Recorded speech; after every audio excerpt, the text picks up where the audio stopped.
Want to help? Don't touch me. Lauren said it over her shoulder, cabinet door still open, the spoon in her hand tapping the edge of the pot like a metronome. No eye contact. No hesitation. Just a clean slice. I leaned on the counter. That's a new rule. It's a rule for tonight, she answered, shutting the cabinet. Figure it out. If I'd known where that line was headed, I would have cleared the calendar and put up traffic cones around my life. I tried again. You've been cold for weeks. Did I miss something? Work? Your mom? You and I? Jason, she cut in. If you want to help, stop hovering. I stepped back. Copy that. She went back to stirring. I put my hands in my pockets and watched the steam rise like it had somewhere else to be. The next evening, I tried this soft route. I poured wine, set plates, lit a candle I found in a drawer.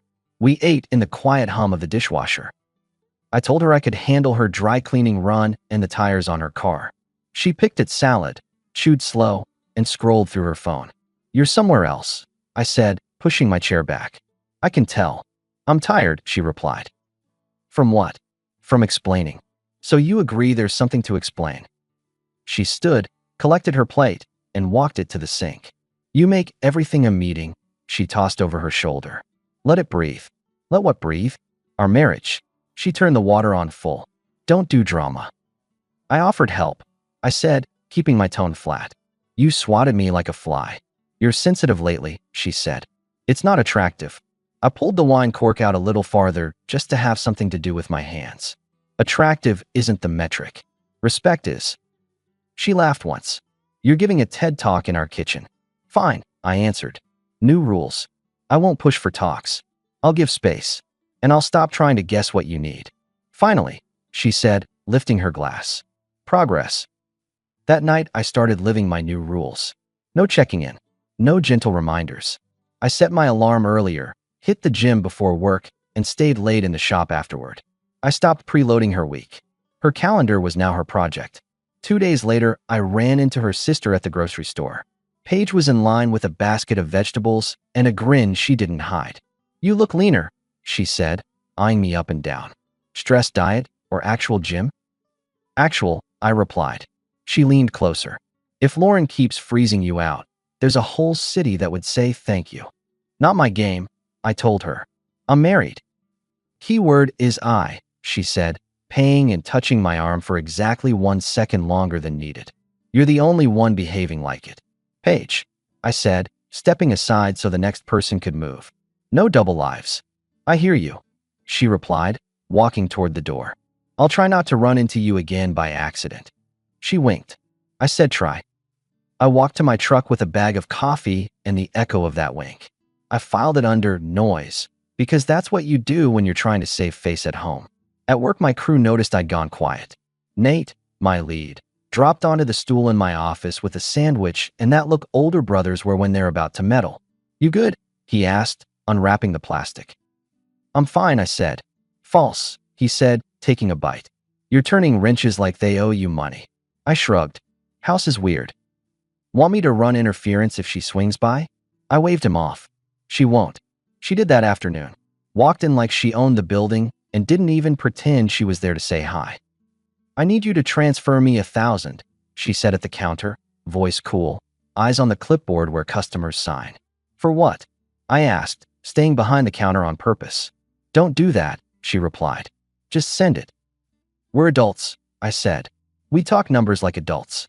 What's the expense? It's mine, she said. Why is this hard? Nate looked at me, then looked away, then looked at the clock very loudly. I kept it simple. Starting today, we're on a shared spreadsheet. Bills and joint plans go on it. Personal treats don't. She smiled, but it wasn't a nice one. You're setting allowances now? I'm setting structure, I replied. I'm not an ATM. If this is urgent, give me the category. If it's a want, it waits until we talk. Wow, she said, flipping her hair, which she never did. Your shop air makes you brave.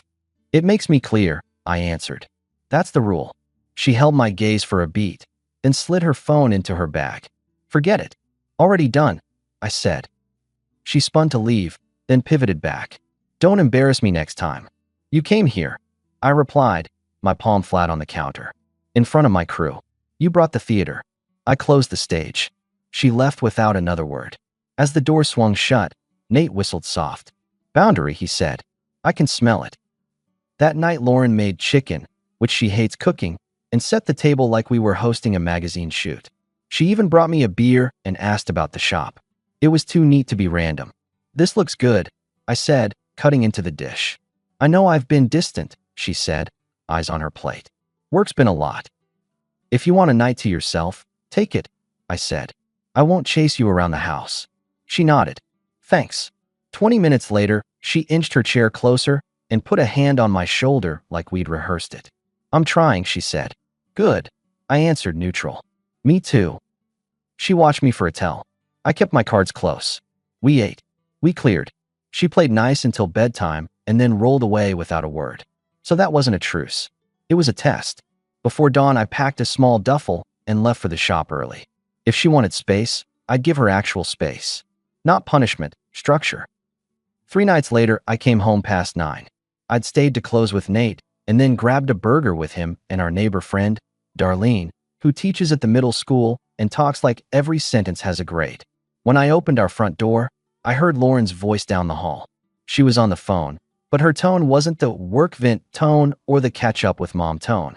It was an organized whisper, the kind you use when you're handing out instructions.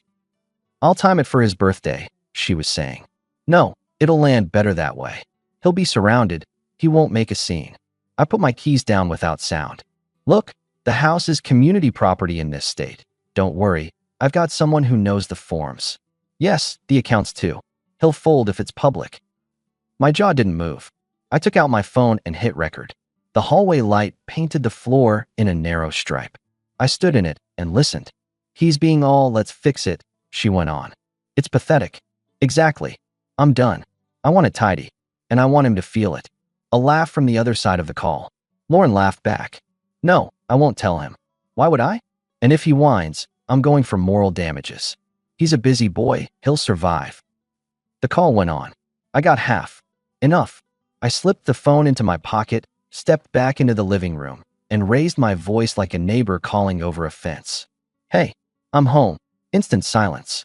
Then the pat of her feet. Fast. She came out with her face set to neutral. You're late, she said. Shop ran long. I answered, slipping off my jacket. You good? Just tired, she said. I'm going to shower. All right. She went down the hall without asking a single question she'd ask any other night. No, how was your day? No, who were you with? No, do you want anything? Just water running, then a bedroom lamp snapping off. I sat at the kitchen table with the stale smell of the sandwich bag she left open and looked at the black square of my phone screen. I played the clip once with the sound low. I didn't flinch. Then I put the phone face down and opened my laptop. At 8 the next morning, I sat across from an attorney at a simple wooden table. He listened, didn't blink, asked for the recording, scrolled my bank numbers, and took a few notes. Do I file first? I asked. He shook his head. No. You accept whatever she hands you. Don't argue. Bring it to me. Keep living normally. Keep receipts. Keep your cool. She wants to do it at a party, I said. My birthday. He shrugged like he'd seen the play 100 times. Then you already know where and when. Get your own housing now. Quietly. Move essentials. Don't be dramatic. Be boring. And stop funding anything that isn't documented. Done, I said. He slid a plain white folder across the table. Start a log. Times, dates, requests. If she escalates, write it down. Don't escalate back. I'm not interested in chaos, I told him. I'm interested in accuracy. He smiled. Then you'll be fine. By midnight, I had a month-to-month rental on the other side of town, a different mailbox, and my toolboxes moved under the cover of me, helping a friend storage-wise. I left the guest room at home crisp so she wouldn't sniff around. Then I changed my schedule. I started eating out. I stopped pretending. The next afternoon, I bumped into Paige at a coffee spot. She had that same grin like mischief was a hobby. You look like a man with a plan, she said.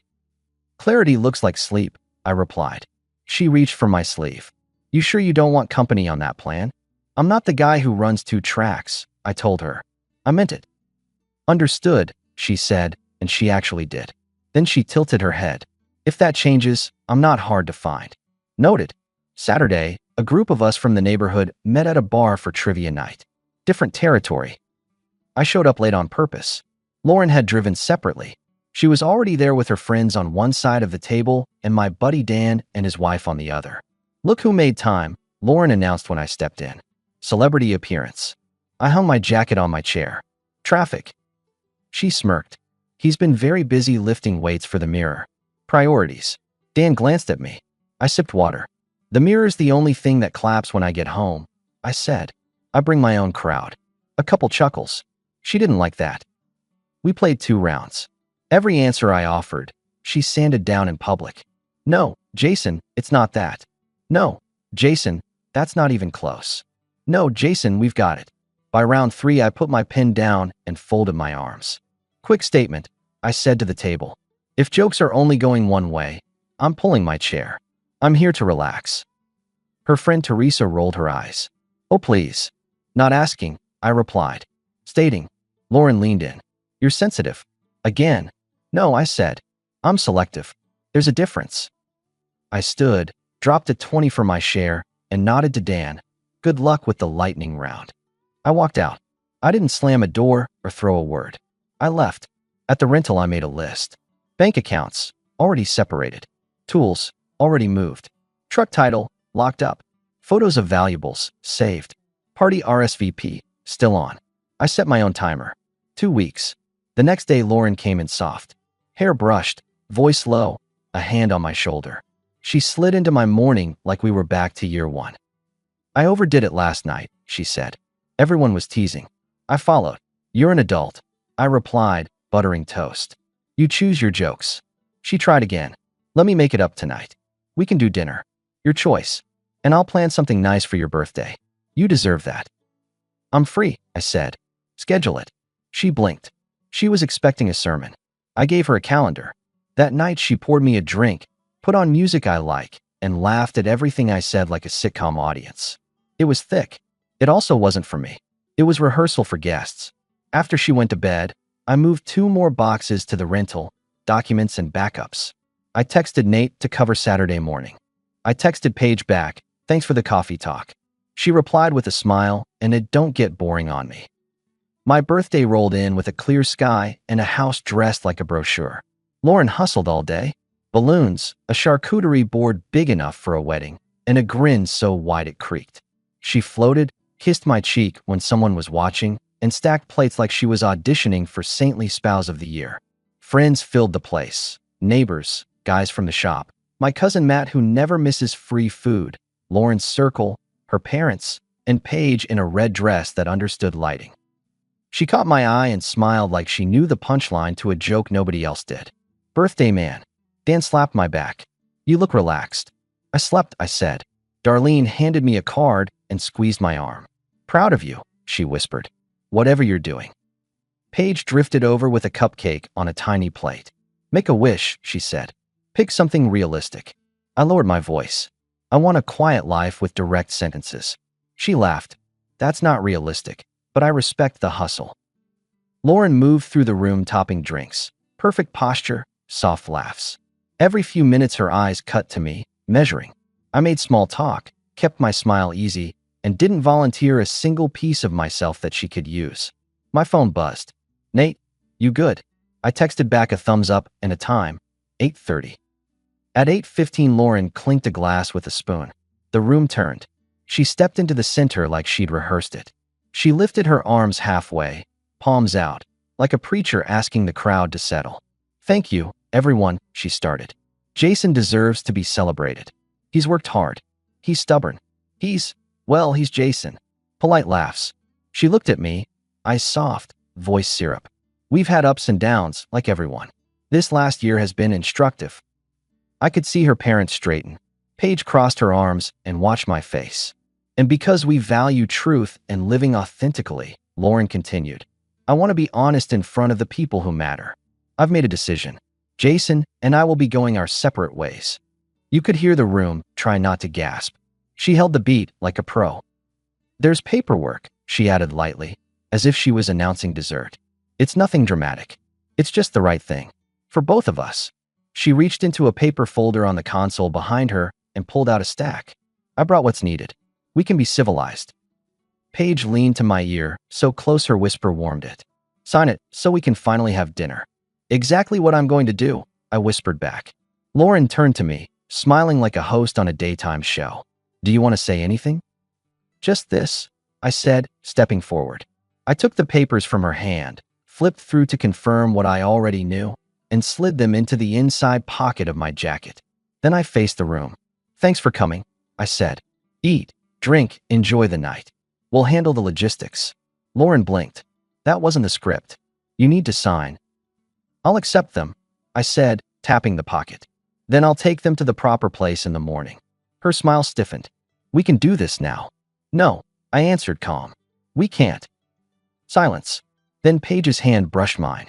I turned, offered her my arm, and she took it without theatrics. I looked back at Lauren. You wanted honesty in front of the people who matter. Here it is. And what is that supposed to mean? She asked, voice thin. It means I'm done being the only grown-up, I replied. Thank you for the party. Paige squeezed my arm. Ready? Let's go, I said. We walked out to a chorus of stunned stares and one muffled, wow from Matt. The door clicked shut behind us like a judge's stamp. We drove to a small Italian place across town that knows me by my truck more than my name. Paige picked a corner booth. We sat. The server handed us menus and then wisely vanished. She broke the quiet first.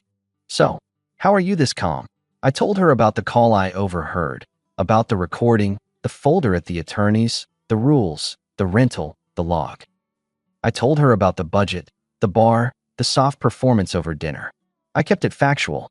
She listened, eyes steady, only interrupting to ask for dates or check my wording.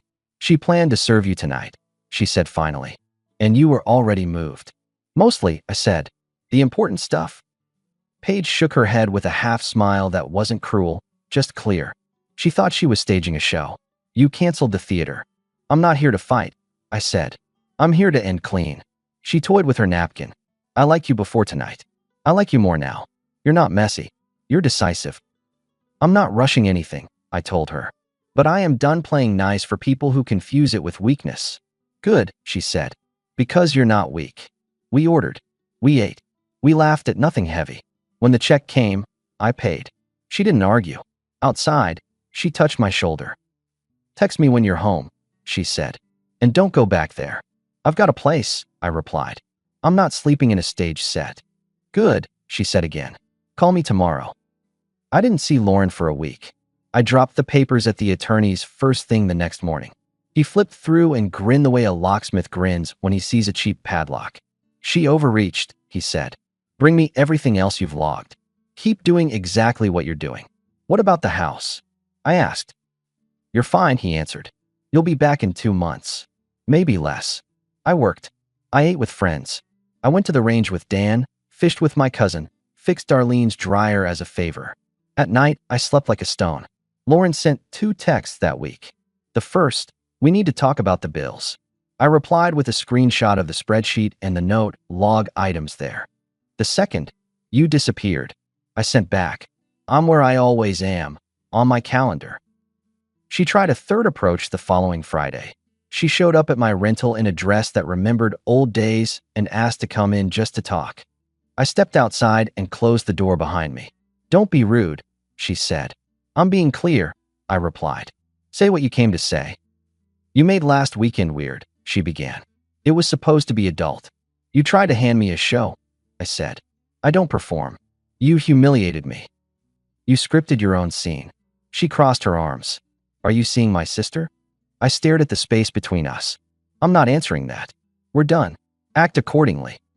She glanced up at the second-story window like she could will it to show her someone. You'll regret this, she said. No, I replied. I won't. She left after 3 minutes and 30 seconds. I wrote down the time in the log, sent the line to my attorney, and put my phone away. Paige and I saw each other most nights after that. Dinner or a walk or a game on mute while we traded stories about dumb decisions from our 20s. She was light where Lauren had turned heavy, present where Lauren had gone vague. She also kept a respectful distance. She didn't try to move into my life. She let me stand on my own feet. 2 weeks in, news started to circulate. Teresa posted a photo from my party with a caption that only made her look unkind. Darlene shot it down with a comment about context. Dan called to say his wife told him Lauren's parents were furious. Not at me. At the theater. Lauren texted me once more. Maybe we can fix this. I answered with one line. You broke respect, not a plate. She didn't reply. On a Wednesday in early fall, my attorney called and told me to swing by. I stepped into his office and he handed me a thin stack. Congratulations, he said. House stays with you. Accounts since the split are yours. No surprises. Fast, I said. You made it easy, he replied. You didn't give me a mess. I drove to our old place with a copy of the paperwork in a manila envelope and the garage opener clipped to my visor. Lauren's car was already gone. The living room echoed when I walked in. She left the place clean because of course she did. Presentation was always her art. On the counter she'd left a single key, no note. Performative even on the way out. I walked the rooms. The house wasn't full or empty. It was just quiet. I opened the back door, stepped onto the patio, and breathed the evening in like normal air. Neighbors drifted over that week. Dan brought a cooler and his crooked grin. Darlene dropped off a pie and a hug that was quick and clean. Matt showed up with a box of tools he'd borrowed and never returned. You landed on your feet, Dan said. I aimed for them, I answered. Word traveled. The story got straight. Lauren tried to reach out twice with calls I didn't take and a final text. Can we at least meet and talk like adults? I sent the only sentence that mattered. We already did. She didn't try again. Paige and I kept our rhythm. Coffee on Saturdays. Dinner on Tuesdays if I wasn't buried in a project. She came to the shop one afternoon and asked real questions about what we were doing to an engine instead of pretending. She brought sandwiches to Nate and didn't flirt with him, which he appreciated loudly.